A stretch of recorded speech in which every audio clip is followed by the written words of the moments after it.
નમસ્કાર, સ્વાગત છે આપના અરવલ્લી સમાચારમાં અને મોર્નિંગ બુલેટિન સાથે હું છું માસૂમ। સમાચારોની શરૂઆત કરીએ હેડલાઇન્સથી।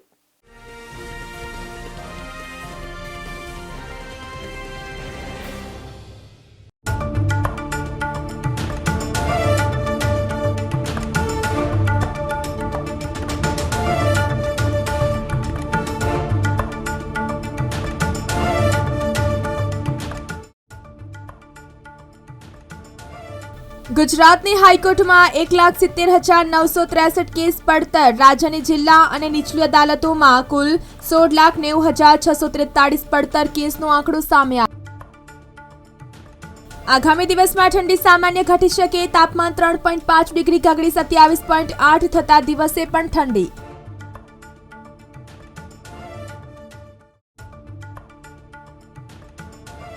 ભેજ વધતા ધુમ્મસ છવાયું। વિઝિબિલિટી ઘટીને 800 મીટર થઈ।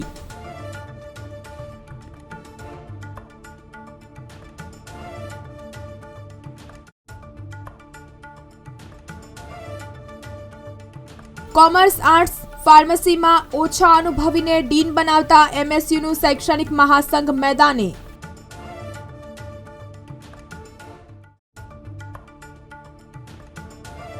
રાજકોટમાં તાપમાનની નવડી, સૂકા અને ઠંડા પવનોએ પ્રસરાવે શીતલહેર। હજુ 3 દિવસ કાતર ઠંડી પડશે।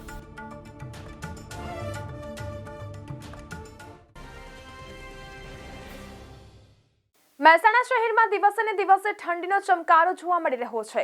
ત્યારે શહેરમાં 9 વાગ્યા સુધીમાં 14 ડિગ્રી તાપમાન નોંધાયું હતું। ત્યારે બપોર સુધી લોકોને દિવસ દરમિયાન ઠંડી અનુભવાતી હોય છે। મહેસાણા શહેર સહિત જિલ્લાભરમાં ઠંડીનો ચમકારો જોવા મળી રહ્યો છે। સમગ્ર રાજ્યમાં હાલ શિયાળાની મોસમ જામી છે। લોકો ઠંડીનો ચમકારો અનુભવી રહ્યા છે। ત્યારે વાતાવરણમાં થયેલા ફેરફારના બદલે ઠંડીનું જોર પણ વધી રહ્યું હોય તે પ્રકારે તાપમાનના પારામાં વધઘટ નોંધાઈ રહી છે। ગાંધીનગરનું તાપમાન 13.3 ડિગ્રી નોંધાયું હતું। ભાવનગરના મહુવા માર્કેટિંગ યાર્ડના પ્રમુખે કેન્દ્રીય વાણિજ્ય અને ઉદ્યોગ પ્રધાનને પત્ર લખીને ડુંગળીની નિકાસ પર લાદવામાં આવેલ 20% ડ્યુટી તાકીદે રદ કરવાની માંગ કરી છે।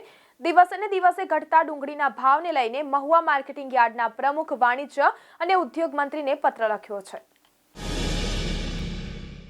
સૌરાષ્ટ્રના ખેડૂતો ડુંગળી વેચાણ માટે મહુવા માર્કેટિંગ યાર્ડમાં આવે છે। જે ડુંગળી ભારતના વિવિધ રાજ્યોમાં અને વિદેશમાં નિકાસ કરવામાં આવે છે।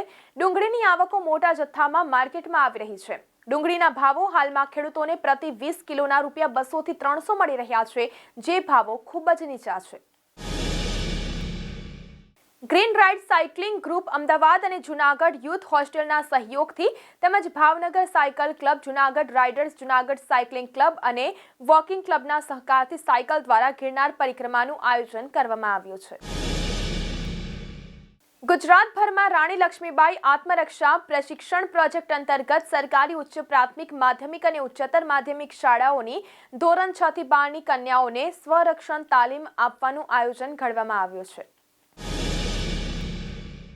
ભાવનગરમાં શિયાળાની સિઝનમાં લઘુત્તમ તાપમાન સડસડાટ ગગડીને 1.4 ડિગ્રી ઘટાડા સાથે 14 ડિગ્રી પહોંચી જતા શહેરીજનો ઠંડીમાં ઠૂંઠવાયા હતા।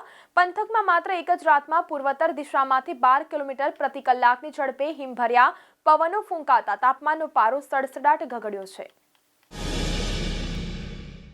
રાજકોટ શહેર છેલ્લા એક સપ્તાહથી ઠંડી અનુભવી રહ્યું છે। ન્યૂનતમ તાપમાન સિંગલ ડિજિટ સુધી જતું રહ્યું છે, જે સામાન્ય કરતાં ખૂબ ઓછું હોવાથી શહેરમાં કોલ્ડ વેવને લઈને યલો એલર્ટ આપવામાં આવ્યું હતું।